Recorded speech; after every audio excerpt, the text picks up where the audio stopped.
പാഠം 423. തലവേദനയ്ക്ക് ഒരൊറ്റമൂലി.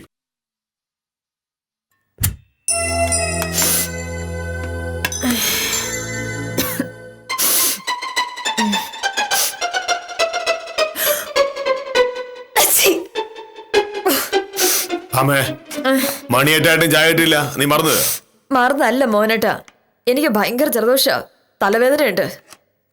ആകെ പാടൊരു വിമിഷ്ട. അതേ കാലാവസ്ഥയുടെ ജൂൺ മാസത്തിൽ കേരളത്തിൽ ജീവിക്കുന്ന മനുഷ്യർക്ക് ജലദോഷവും പനിയും തലവേദനയൊക്കെ വരും. മഴക്കാലം തുടങ്ങിയതിന്റെ ഇതൊരു വല്ലാത്ത അവസ്ഥ തന്നെയാ. എനിക്കിനി എന്തൊക്കെ ജോലിയുള്ളതെന്നറിയോ? ഈ ജലദോഷം വെച്ചോണ്ട് ഞാൻ എന്തൊക്കെ ചെയ്യും? നീ പറയുന്നേട്ടാ നിനക്കൊന്ന് ടൈഫോയിഡോ ന്യൂമോണിയ എന്നൊക്കെ തോന്നുമല്ലോ. ഇതൊരു സാധാരണ ജലദോഷം, നന്നായിട്ട് നാവി പിടിച്ചെത്തിയിരുന്ന പ്രശ്നമേ ഉള്ളൂ. വേണേ കുറച്ച് ചുക്കപ്പണ്ണ കൂടി. ചുക്ക് കാപ്പി ജലദോഷത്തിനും തലവേദനയ്ക്കും നല്ലതാ. ഇതൊക്കെ ഇങ്ങനെ പറയാനുള്ളതല്ലാതെ ഒരു ചെറിയ സഹായം ചെയ്തേ മോഹനേട്ടനെ കൂടെ പറ്റുമോ? ഇല്ലല്ലോ. എങ്ങനെ സഹായിക്കേണ്ടത്? നിനക്ക് പറ, ഞാൻ ആവി പിടിച്ചാ മതിയോ, അതോ ചുക്ക് കാപ്പി ഞാൻ കുടിക്കണോ? എന്നാണോ ഞാൻ പറഞ്ഞത്? അടുക്കള ജോലി എന്നെ ഒന്ന് സഹായിച്ചൂടെ മോനേട്ടാ? അങ്ങനെയാണെങ്കിൽ ഞാൻ എന്തെങ്കിലുമൊക്കെ ചെയ്ത് ഈ പണിയൊക്കെ തീർന്ന് ഒന്ന് പുറത്തിറങ്ങില്ലായിരുന്നോ? ഫോൺ അടിക്കുന്നു. ആരെങ്കിലും അത്യാവശ്യമായിട്ട് ഫോൺ വിളിക്കുന്നതായിരിക്കും. എങ്ങനെ ഓടി രക്ഷപ്പെടണമെന്ന് ആലോചിച്ചോണ്ടിരിക്കായിരുന്നു വില്ലേജ് ഓഫീസർ. അപ്പൊ ദൈവം ഫോൺ രൂപത്തിൽ വന്നു.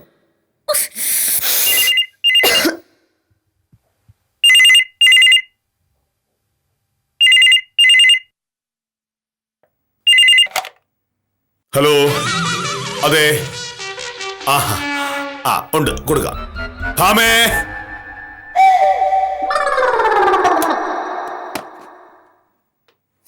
സർ, ഭാമ അടുക്കളയിലാണ്, ഇപ്പൊ വരും. ഭാമ. ആരാ മോനേട്ടാ? സദാനന്ദ വക്കീൽ. സാർ. അതെ, നല്ല ജലദോഷ സാർ, ചെറിയ തലവേദനയുണ്ട്. ഇന്ന് ഹോസ്പിറ്റലിൽ പോയിട്ട് അതുവഴി ഞാൻ അങ്ങോട്ട് വരും. ജൂബിലി ഹോസ്പിറ്റലിൽ പോകാന്നാ കരുതണേ. ഞാൻ ഡോക്ടറെ കണ്ട് സാറിനെ അങ്ങോട്ട് വിളിക്കാം. ശരി. നീ ഏത് ഹോസ്പിറ്റലിൽ പോകുന്ന കാര്യം പറഞ്ഞത്? ഈ ജൂബിലി ഹോസ്പിറ്റല്. ഒരു ചെറിയ ജലദോഷത്തിന്റെ പേരിലോ?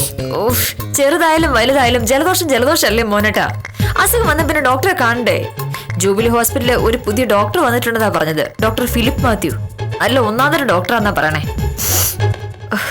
Doctor Philip Mathew. എന്റെ പൊന്നു സാറേ, ഒന്നും പറയാതിരിക്കാൻ നല്ലത്. ചെറിയൊരു പനിയേ ഉണ്ടായിരുന്നുള്ളൂ. പിന്നെ ഈ കാലമല്ലേ, ഒന്ന് നോക്കിക്കളയാന്ന് കരുതി ഞാൻ ആ ജൂബിലി ഹോസ്പിറ്റൽ വരെ പോയി. അവിടെ ഒരു ഡോക്ടറുണ്ട്, ഒരു ഫിലിപ്പ് മാത്യു. എന്നെക്കൊണ്ട് ഇനി ചെയ്യിക്കാൻ ഒരു ടെസ്റ്റും ബാക്കിയില്ല. വലിയ സിറിഞ്ചിൽ ചോര എടുത്ത് പരിശോധന. അവസാനം സ്കാനിങ് വരെ ആയി. ഒടുവിൽ എന്തായി? ചെറിയൊരു പനിയുടെ പേരിൽ എൻ്റെ രൂപ 5000 പോയി.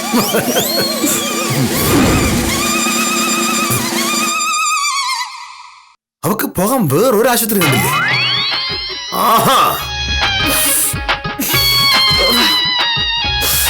അമ്മേ, ഒരു ചെറിയ തലവേദനയുടെ പേരിൽ ജൂബിലി ഹോസ്പിറ്റലിൽ പോവുകയാണ്. അതും ഫിലിപ്പ് മാത്യു എന്ന തട്ടിപ്പ് ഡോക്ടറെ കാണാനായിട്ട്. തട്ടിപ്പുകാരനോ? അയാൾ നല്ല ഒന്നാം തരം ഡോക്ടറാണെന്ന് സദാനന്ദ സാർ ഇന്നലെ കൂടി പറഞ്ഞതാ. ഈ ഒന്നാം തരം എന്നതുകൊണ്ട് നീ എന്താണ് ഉദ്ദേശിച്ചത്?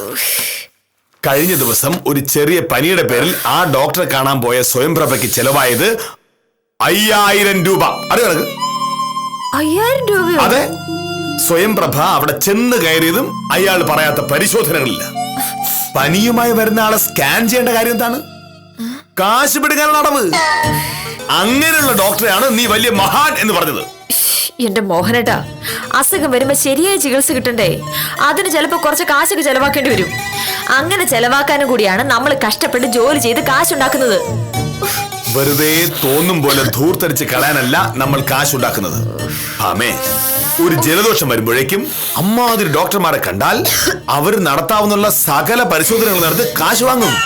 അതും പോരാഞ്ഞ് അവർ തരുന്ന മരുന്നോ, വലിയ വിലയുള്ള മരുന്നുകൾ വാരിക്കോരിക്ക് തരും. അത് കഴിക്കുമ്പോ ജലദോഷം മാറുമായിരിക്കും. പക്ഷേ വേറെ എന്തുമാത്രം അസുഖങ്ങളാണ് പുതുതായിട്ടുണ്ടാവുന്നത് അറിയാമോ? ആമേ, ഈ ഇംഗ്ലീഷ് മരുന്നുകൾ ഒരുപാട് പാർശ്വഫലങ്ങൾ ഉണ്ടാക്കുന്നതാണ്. അത് കഴിക്കുന്നത് ശരീരത്തിന് വലിയ ദോഷങ്ങൾ ഉണ്ടാക്കും. അപ്പൊ ഇംഗ്ലീഷ് മരുന്ന് കഴിക്കുന്ന മനുഷ്യന്മാരും മുഴുവനും മണ്ടന്മാരും, ചുക്കുകാപ്പി മാത്രം കുടിക്കുന്ന മോഹനയുടെ വലിയ ബുദ്ധിമാനും അല്ലേ? എന്താ സംശയം? ചെറിയ ചെറിയ രോഗങ്ങൾ നമ്മൾ കണ്ടില്ലെന്ന് നടിക്കുന്നതാണ് നല്ലത്. നമ്മുടെ ശരീരത്തിന് അത്തരം രോഗങ്ങളെ പ്രതിരോധിക്കാനുള്ള ശക്തിയുണ്ട്. ഇനി സ്വയം അസുഖം മാറിയില്ലെങ്കിൽ ഞാൻ പറഞ്ഞ പോലെ ആവി പിടിക്കുകയോ ചുക്ക് കാപ്പിയിട്ട് കുടിക്കുകയോ ചെയ്യുക. അതിന്റെ ആവശ്യമുള്ളൂ. പക്ഷെ നീ ചെയ്തതോ, ഒരസുഖം മാറ്റാൻ പോയി അതിനേക്കാൾ വലിയ 9 അസുഖങ്ങൾ വിളിച്ചു വരുന്നു. ഇതൊന്നും അല്ല പ്രശ്നം, വില്ലേജ് പിശുക്ക്. ഇങ്ങനെ പിശുക്ക് പിശുക്ക് ഉണ്ടാകുന്ന കാശ് സൂക്ഷിച്ചു വെച്ചിട്ട് എന്താ മോനേട്ട കാര്യം? പനി വന്ന് ചത്തുപോയി കഴിയുമ്പോ ആ കാശ് ആർക്കും ഗുണമില്ലാതെ അങ്ങ് പോയില്ലേ? പക്ഷേ ഭാമേ, ഉത്തമൻ വന്നു. ഉത്തമനോട് ചോദിക്കാം ഏതാണ് നല്ലത്. കെമിസ്ട്രിയിൽ 1-ാം ക്ലാസ് ഡിഗ്രിയുള്ള മുന്തിയ വില്ലേജ് ഓഫീസർ ഒരു കാര്യത്തിന് അഭിപ്രായം ചോദിക്കുന്നത് 10ാം ക്ലാസ്സിൽ കഷ്ടിച്ച് ജയിച്ച ഒരു ബ്രോക്കറോട്. എന്റെ പൊന്നെ, കഷ്ടം തന്നെ. ഭാമേ, ഒരറിവ് ആരിൽ നിന്നും സ്വീകരിക്കാം. അഗസ്ത്യ മുനിയാണ് ലോകത്തിലെ ഏറ്റവും വലിയ വൈദ്യൻ. ഡിഗ്രി പാസ്സായതാണോ? ചരകൻ, സുശ്രുതൻ, അങ്ങനെ എത്രയോ പ്രതിഭാശാലികൾ.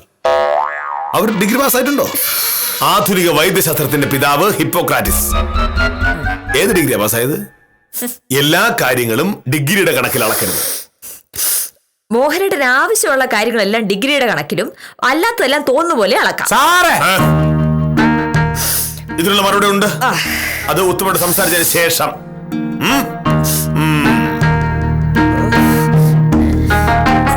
നമസ്കാരമുണ്ട് സാറേ. സാറേ, ഞാൻ വന്നതേ ദിനേശ്. ഉത്തമനായി അവിടെ നിൽക്കട്ടെ. ഒരു അസുഖം വരുമ്പോ ഇംഗ്ലീഷ് മരുന്ന് കഴിക്കുന്നതാണോ ആയുർവേദം കഴിക്കുന്നതാണോ നല്ലത്? അല്ല സാർ, അതിപ്പോ അങ്ങനെ ചോദിച്ചാലേ എനിക്ക് കാര്യം കൃത്യമായിട്ട് മനസ്സിലായില്ല. ഞാൻ മനസ്സിലാക്കി തരാം. ഉത്തമ, രാവിലെ എഴുന്നേറ്റ മുതൽ എനിക്ക് നല്ല ജലദോഷമാണ്, ചെറിയ തലവേദനയുണ്ട്. ഈ കാലാവസ്ഥയിൽ അത് വെച്ച് വഷളാക്കണ്ടല്ലോ എന്ന് കരുതി ഞാനൊന്ന് ഹോസ്പിറ്റലിൽ പോവാൻ തീരുമാനിച്ചു. അത് കേട്ടപ്പോഴേക്കും വില്ലേജ് ഓഫീസർക്ക് അറ്റാക്ക് വന്നു. കാശ് ചെലവാകുന്ന കാര്യമല്ലേ? അതല്ല ഉത്തമ, പിന്നെ ഈ കാലത്ത് ആശുപത്രികളും ഇംഗ്ലീഷ് മരുന്നുകളും ഒക്കെ നമ്മളെപ്പോലുള്ള ആളുകളെ പറ്റിക്കാൻ വേണ്ടി മാത്രമുള്ളതാണ് ഞാൻ പറഞ്ഞത്. നല്ല ആയുർവേദ മരുന്നുകൾ കിട്ടാനുള്ളപ്പോ എന്തിനാണ് വെറുതെ ഇംഗ്ലീഷ് മരുന്ന് കഴിക്കുന്നത് എന്ന് ഞാൻ ചോദിച്ചു. അത്രേ ഉള്ളു പ്രശ്നം. അതിപ്പോ സാറ് പറഞ്ഞാൽ കുറച്ച് കാര്യങ്ങളുണ്ട് വക്കീലെ. ഇതുപോലുള്ള അസുഖത്തിന് നല്ലത് ആയുർവേദം തന്നെയാണ് വക്കീലെ. കേട്ടോടി, വിവരമുള്ളവർ പറയുന്നത് കേട്ടോ. ഉത്തമ, ഇക്കാര്യത്തിൽ ഉത്തമന്റെ അഭിപ്രായം ചോദിക്കാമെന്ന് ഞാൻ പറഞ്ഞപ്പോ ഇവൾ പറഞ്ഞെന്താണെന്നറിയാമോ?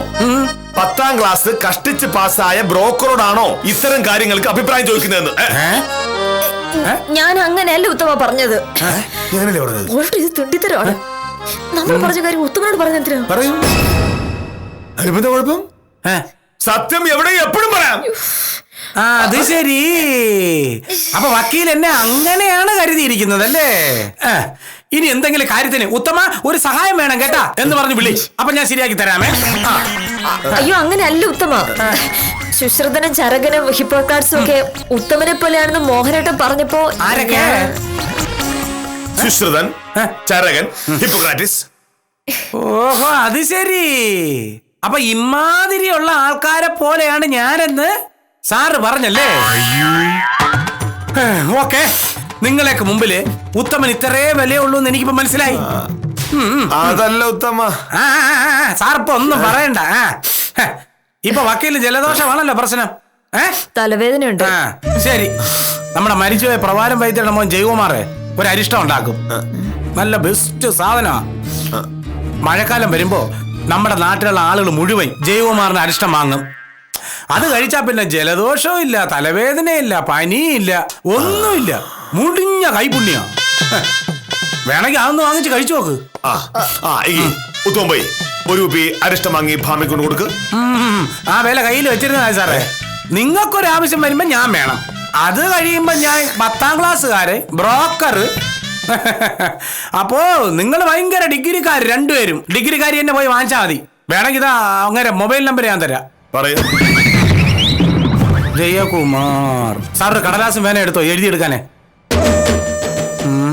എന്തിന് എഴുതിയെടുക്കണ്ടേ? ഒരു ഫോൺ നമ്പർ ഓർത്ത് വെക്കാൻ എനിക്ക് ബുക്കും പേപ്പറൊന്നും വേണ്ട. നമ്പർ പറഞ്ഞോളൂ. 94 47 38 88 85. 94, 47, 38, 88, 85. ശരിയല്ലേ? ശരിയാ ശരിയാ. ജയകുമാറിനെ ഞാൻ വിളിച്ചോളാം. ഈ അറിവ് പകർന്നതിന് നന്ദി. പിന്നെ സാറേ ഞാൻ വന്നതേ ആ ദിനേശന്റെ ആഫീസ് കാര്യത്തിലാണെങ്കിൽ ആഫീസ് വന്നാ മതി.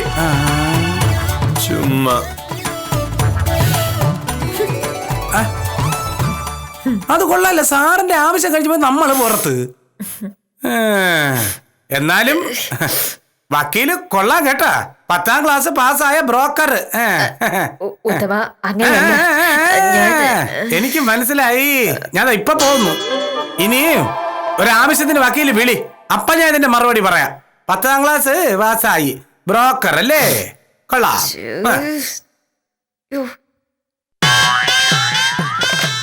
94, 47, 38, 88, 85. അമ്മേ, നമ്മൾ ഇന്ത്യക്കാരാണ്. ഇന്ത്യക്കാർക്ക് ഒരു അസുഖം വരുമ്പോ നമ്മൾ സായിപ്പിന്റെ മരുന്ന് കഴിക്കേണ്ട കാര്യമില്ല. ആയുർവേദം ആവുമ്പോ ചെലവും കുറവ്, മറ്റു പാർശ്വഫലങ്ങളില്ല താനും. ഹലോ, വിജയകുമാറല്ലേ? ഞാൻ വില്ലേജ് ഓഫീസർ കെ മോഹനകൃഷ്ണൻ. അതെ അതെ അതെ, ഉത്തമനാണ് ഈ നമ്പർ തന്നത്. വിജയകുമാറിന്റെ കയ്യിൽ മഴക്കാലത്ത് കടിക്കുന്ന ഒരു അരിഷ്ടമുണ്ടല്ലോ, അത് രൂപ വേണം. അതെ അതെ, അതിനെന്താ വില? 150 രൂപ കുറച്ച് കൂടുതലാണ്. എന്തായാലും സാരമില്ല. അത് കൊണ്ടുവരൂ. വീട്ടിൽ കൊണ്ടുവരണമെന്നില്ല, ഞാൻ വില്ലേജ് ഓഫീസർ ഉണ്ടാവും, അവിടെ കൊണ്ടുവന്നാ മതി. ഒരു ഉച്ച കഴിഞ്ഞ് 3 മണിയാകുമ്പോ. ശരി. കേട്ടല്ലോ, ജൂബിലി ഹോസ്പിറ്റലിൽ പോയിരുന്നെങ്കിൽ 5000 രൂപ ചെലവാകുമായിരുന്ന ഒരു കാര്യമാണ് 150 രൂപയ്ക്ക് തീർത്തത്. കഴിക്കുന്നത് ആയുർവേദ മരുന്നായതുകൊണ്ട് വേറെ ഒരു പ്രശ്നം ഉണ്ടാവില്ല. വേറെ പ്രശ്നമുള്ള കാര്യം അവിടെ നിൽക്കട്ടെ. ഇത് വില്ലേജ് ഓഫീസറുടെ ഒടുക്കത്തെ പിശുകൊണ്ടുള്ള കുറുക്കു വഴിയാണെന്ന് എനിക്ക് മനസ്സിലാവുമല്ലോ. ഒരു കാര്യം ഞാൻ പറഞ്ഞേക്കാം. ഇന്ന് മോഹനേട്ടൻ മരുന്ന് കൊണ്ടുവന്ന് അത് ഞാൻ കഴിച്ചിട്ട് നാളെ നേരം വെളുക്കുന്നതിന് മുന്നേ എന്റെ ജലദോഷ തലവേദന മാറിയില്ലെങ്കിൽ പിന്നെ ഞാൻ എനിക്ക് തോന്നുന്ന ആശുപത്രിയിലേക്കായിരിക്കും പോകുന്നത്. അപ്പൊ ചെലവാകുന്നത് 10000 രൂപയായിരിക്കും. അപ്പൊ പിന്നെ കരഞ്ഞോട് വന്നേക്കരുത്. ആയുർവേദ മരുന്ന് കഴിച്ചിട്ട് മാറാത്ത അസുഖം, അങ്ങനെ ഒരു അസുഖം ഈ ലോകത്താരും കണ്ടുപിടിച്ചിട്ടില്ല.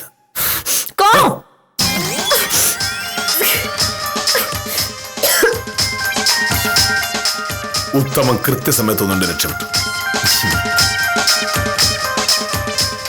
സത്യം പറയാലോ സാറേ, ഇന്നലെ ഹോസ്പിറ്റലിൽ പോയത് നന്നായി. ഇല്ലെങ്കിൽ പനിക്ക് മരുന്ന് കഴിച്ച് ഞാനിരുന്നേനെ. ഇപ്പൊ പിന്നെന്താ പ്രഭയ്ക്ക് അസുഖം? ബ്ലഡിൽ കൗണ്ട് കുറവാ സാറേ. ഇന്നലെ ടെസ്റ്റ് നടത്തിയോണ്ട് കാര്യം പിടികിട്ടി. ഇന്നലെ പ്രഭ എന്തൊക്കെയാ പറഞ്ഞത്? ആ ഹോസ്പിറ്റൽ തട്ടിപ്പാണ്, ആ ഡോക്ടർ കള്ളനാണെന്നൊക്കെയല്ലേ? അതിപ്പോ ഞാൻ അറിഞ്ഞു ഇങ്ങനെ ഒരു പ്രശ്നം ഉണ്ടാവുന്നു. കാലമല്ലാത്ത കാലോ, പല അസുഖങ്ങളും നമ്മൾ അറിയില്ല. അതുകൊണ്ട് പനിയായാലും തലവേദന ആയാലും ആശുപത്രി പോകുന്നതാ നല്ലത്. സാർ, ഞാൻ ജയകുമാർ.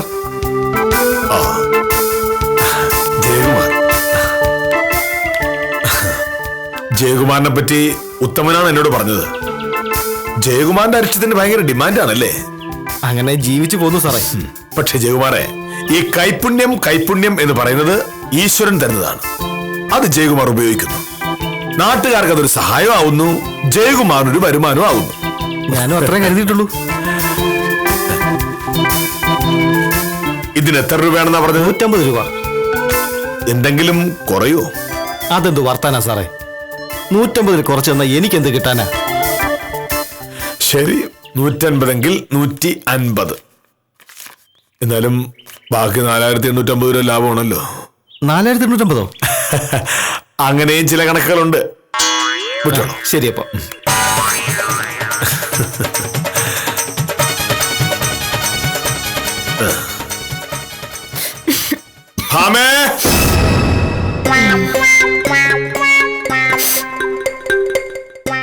എങ്ങനെയുണ്ട് നിന്റെ ജലദോഷം? നല്ല രസമുണ്ട്. വേറെ കുറച്ച്. അതല്ല ചോദിച്ചത്, ജലദോഷം കുറവുണ്ടോ എന്നാണ് ചോദിച്ചത്. സാധാരണ അസുഖം വരുമ്പോ മരുന്ന് കഴിച്ചാണല്ലോ അസുഖം പറ്റാറുള്ളത്. ഇവിടെ പക്ഷെ അത് പറ്റില്ലല്ലോ. ആര് പറഞ്ഞു പറ്റില്ല എന്ന്? കുമാരൻ വൈദ്യരുടെ മകൻ ഡോക്ടർ ജയകുമാർ ഉണ്ടാക്കിയ നല്ല 1ാം തരം അരിഷ്ടമാണ് ഞാൻ വാങ്ങിക്കൊണ്ടുവന്നിരിക്കുന്നത്. ഇത് കഴിച്ചാൽ ജലദോഷം പിടിച്ചു കെട്ടി പോലെ നിൽക്കും. അതൊക്കെ കുടിച്ചു നോക്കിയിട്ട് പറയാം. ഭമേ, രോഗം മാറണമെങ്കിൽ ആദ്യം വൈദ്യനെ വിശ്വസിക്കൂ. ഈ നാട്ടുകാർ മുഴുവൻ ജലദോഷമോ പനിയോ വരുമ്പോ ജയകുമാറിന്റെ വീട്ടിലേക്കാ ചെല്ലുന്നത്. ഫലം കിട്ടാത്ത മരുന്നാണെങ്കിൽ ആളുകൾ അങ്ങനെ ചെല്ലൂ. രൂപ 1 2 അല്ല, 150 പോയത്. ഒരു ദിവസം ഒരു നേരം 2 ഔൺസ് കുടിക്കേണ്ടത്. നാളെ കൊണ്ട് ജലദോഷം അങ്ങ് മാറും. പിന്നെ ഇനി ജലദോഷം വരുമ്പോഴും ഇതുകൂടെ ഉള്ളതുകൊണ്ട് കുഴപ്പമില്ല. മനസ്സിലായോ? മനസ്സിലായി മോനേട്ടാ. ഈ കാണിക്കുന്നതൊന്നും എന്നോടുള്ള സ്നേഹം കൊണ്ടല്ല എന്നും കാശ് ചെലവാക്കാനുള്ള മടി കൊണ്ട് കാണിക്കുന്നതാണെന്ന് ശരിക്കും മനസ്സിലായി. നിനക്കൊരു നന്മ തന്നെ പറഞ്ഞാൽ മതിയല്ലോ.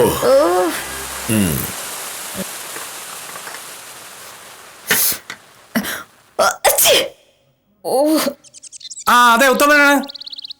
ഓ എന്റെ ശിവരാമ സാറേ, വെറുതെ എന്നെ ഇങ്ങനെ വിളിച്ചിട്ട് ഒരു കാര്യമില്ല. കാര്യം നടക്കണമെന്നുണ്ടെങ്കിൽ കാശ് കൊടുക്കണം. സപ്ലൈ ഓഫീസിൽ വരുന്ന സകലരോടും നിങ്ങൾ കാശ് വാങ്ങുന്നുണ്ടല്ലോ. അപ്പൊ പഞ്ചായത്ത് ഓഫീസിൽ ഒരു കാര്യം നടക്കണമെന്നുണ്ടെങ്കിൽ നിങ്ങളും കാശ് മുടക്കേണ്ടി വരും. പിന്നല്ലാതെ പിന്നെ സാറൊന്ന് ആലോചിച്ചതിന് ശേഷം എന്നെ വിളിച്ചാൽ മതി. ആ ശരി ശരി ശരി.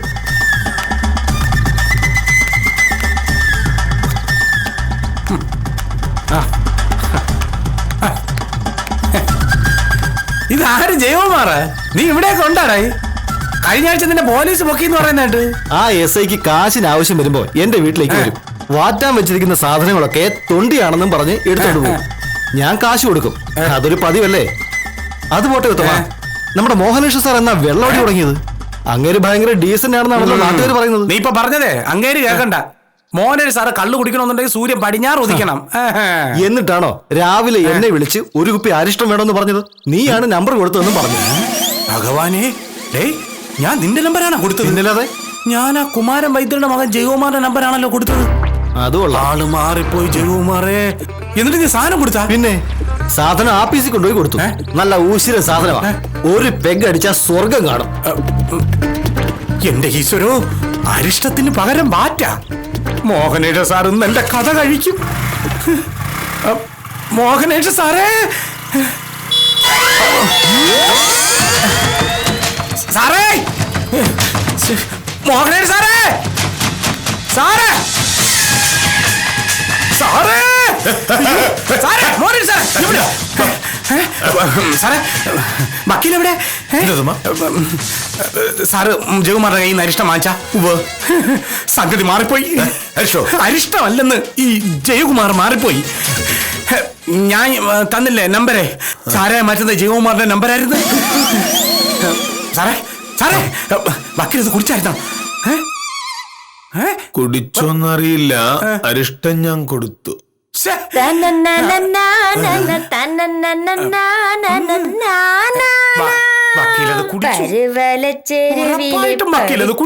വീട്ടിൽ 18 പടിപ്പുര വീട്ടിൽ 18 വെച്ചു. അയ്യോ, ഇത് അമ്മയ്ക്കല്ലല്ലേ? ആ അലക്കല്ല, ഇവിടെ ഇരിക്കുവായിരുന്നോ? 6 പരുമലച്ചെരുവിലെ പരുമലച്ചെരുവിലെ പടിപ്പുര വീട്ടിൽ 18 തെങ്ങ് വെച്ചു. അയ്യോ, ഇതൊക്കെ രട്ട വെക്കട്ടെ. എനിക്ക് തോന്നാണോ? ഇതാണോ നോക്കിയത്? ഇത് നോക്കാം. പരുമലച്ചെരുവിലെ ഇനി കുറച്ച് അവിടെ ഇറക്കാം.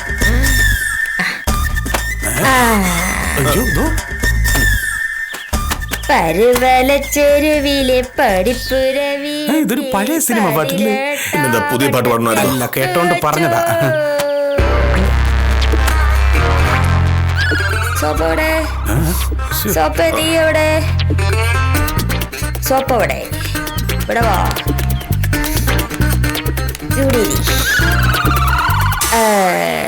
പരുമലച്ചെരുവിലെ പടിപ്പുര വീട്ടിൽ 18. ഇനി ഇതളക്കാം. ജയകുമാറിന്റെ വാറ്റ് കൊള്ളാല്ലേ സാറേ? വക്കീൽ ഇത്ര നന്നായിട്ട് പാടുമെന്ന് എനിക്ക് ഇന്നാണ് മനസ്സിലായത്. മുണ്ടരുത്. പരുമലച്ചെരുവിലെ പടിപ്പുര വീട്ടിൽ 18. സോപ്പോടെ, സോപ്പോടെ, പാമേ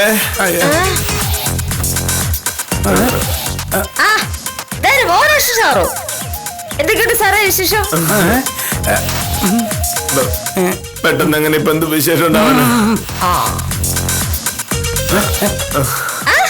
ഉത്തമനുണ്ടല്ലോ. അയ്യോ ഉത്തമൻ എന്തൊക്കെ ഇപ്പൊ ഓർത്തതേ ഉള്ളൂ. ഇതല്ലല്ലോ ഉത്തമൻ. ഇങ്ങോട്ട് മാറുന്നല്ലോ ഉത്തമൻ. ജയകുമാറിന്റെ അരിഷ്ട അസലായിട്ടുണ്ട് ഉത്തമ. 2 ഔട്ട്സ് ഞാൻ കുടിച്ചുള്ളൂ. ഓ എന്താ രസം. എന്റെ ജലദോഷം അപ്പൊ തന്നെ പോയി. താങ്ക് യു മിസ്റ്റർ ഉത്തമൻ.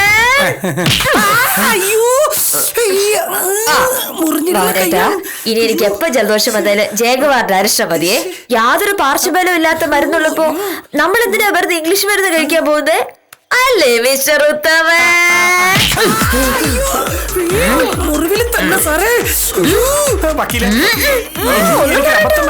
ഉത്തമൻ ഞങ്ങളുടെ കൺകണ്ട ദൈവമാണ്. അങ്ങനെയുള്ള ഉത്തമനെ ഞാൻ 10ാം ക്ലാസ് വരെ ബ്രോക്കറാണെന്ന് വിളിച്ചത്. എനിക്ക് തെറ്റുപറ്റിപ്പോയി ഉത്തമ.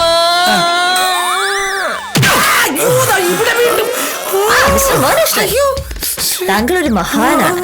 താങ്കൾ ഇല്ലായിരുന്നുവെങ്കിൽ ഞാൻ ജൂബിലി ഹോസ്പിറ്റലിലെ ഫിലിപ്പ് മാത്യു എന്ന തട്ടിപ്പ് ഡോക്ടറെ കണ്ട് കൊല്ലിരുന്ന കാശ് മുഴുവൻ കളയില്ലായിരുന്നു. താങ്കൾ എന്നെ രക്ഷിച്ചു. നന്ദി. ഈ സത്യത്തിൽ ഈ ഉത്തമ തന്ന ഫോൺ നമ്പർ മാറിപ്പോയി. ഈ കുമാരൻ വൈദ്യന്റെ മകൻ ജയകുമാർ സാറിന്റെ നമ്പർ അല്ല ഉത്തമ തന്നത്. അറിയില്ലേ മോനേട്ടാ? ഉത്തമ തന്ന നമ്പർ കറക്റ്റാ അല്ലേ മിസ്റ്റർ ഉത്തമൻ? താങ്കൾ ചെയ്ത ഈ സഹായത്തിന് ഈ ജന്മം മുഴുവൻ ഞാൻ താങ്കളുടെ കടപ്പെട്ടിരിക്കും. വക്കീലിനെ പിടിച്ച് അകത്തക്കാനെ കൊണ്ടേ കിടത്ത്. ഞാന് പോയി അതെ, ഞാൻ ഇവിടെ നിൽക്കുന്ന ഓരോ നിമിഷവും എന്റെ തടിയാണ് കേടാവുന്ന സാറേ. ഇതെങ്ങനെയെങ്കിലും ഒന്ന്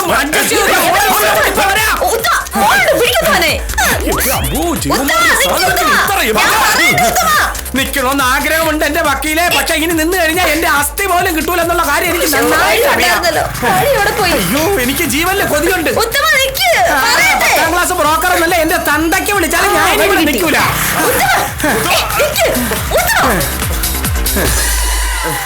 പോയല്ലോ. കുറച്ച് കാര്യം കൂടി എനിക്ക് പറയാനുണ്ടായിരുന്നു. ഇനിയിപ്പോ എനിക്ക് പറയാനുള്ളതൊക്കെ ഞാൻ ആരോട് പറയും? എനിക്ക് സംസാരിക്കാൻ ഈ ലോകത്ത് ആരുമില്ലേ? എന്താ ഇങ്ങനെ?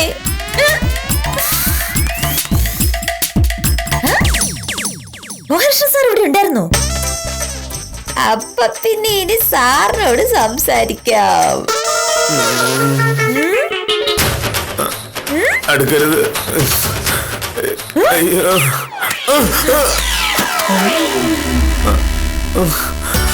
ഞാൻ മറച്ചു പിടിക്കാനാ. ഞാൻ നിന്നെ കാണുന്നില്ലല്ലോ, പിന്നെ നീ എന്നെ കണ്ടോ? ഈശ്വര, വലിയ ഓഫീസർക്ക് ഇത്ര ധൈര്യമുള്ളോ?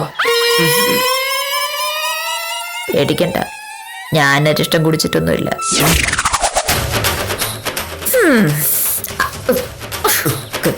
ആ സാധനത്തിന്റെ അടപ്പ് തുറന്നപ്പോൾ എനിക്ക് മനസ്സിലായില്ലേ സംഗതി പ്രശ്നമാണെന്ന്. ഇതൊരു നാറ്റമായിരുന്നു പറയൂ. അവന് പാട്ട് പാടിയതാ. അഭിനയം. ഉത്തമനെ തല്ലിയത് മനഃപൂർവ്വം. എന്തിന്? എനിക്കൊരു പ്രശ്നം വന്നപ്പോ ഉത്തമൻ മോഹനേട്ടന്റെ കൂടെ കൂടി. അതുകൊണ്ട് ഞാൻ പേടിച്ചുപോയി. എനിക്കത് മനസ്സിലായല്ലോ. നിന്റെ ജലദോഷം മാറില്ലേ? എങ്ങനെ മാറാൻ? ഇനി ശരിക്കുള്ള ജയകുമാറിന്റെ അരിഷ്ടം വാങ്ങി കുടിച്ചാലോ? അല്ല, അത് വേണോ? എന്താ പ്രശ്നം? റിസ്ക് അല്ലേ? എന്ത് റിസ്ക്? നമുക്ക് ജൂബിലി ഹോസ്പിറ്റലിൽ പോവാം. അവിടെ ഈ ഫിലിപ്പാത്തി എന്നൊരു നല്ല ഡോക്ടറുണ്ട്. പക്ഷെ ഒരുപാട് പൈസ ചെലവാവില്ലേ? ചെലവാക്കാനല്ലേ പൈസ. ആണോ?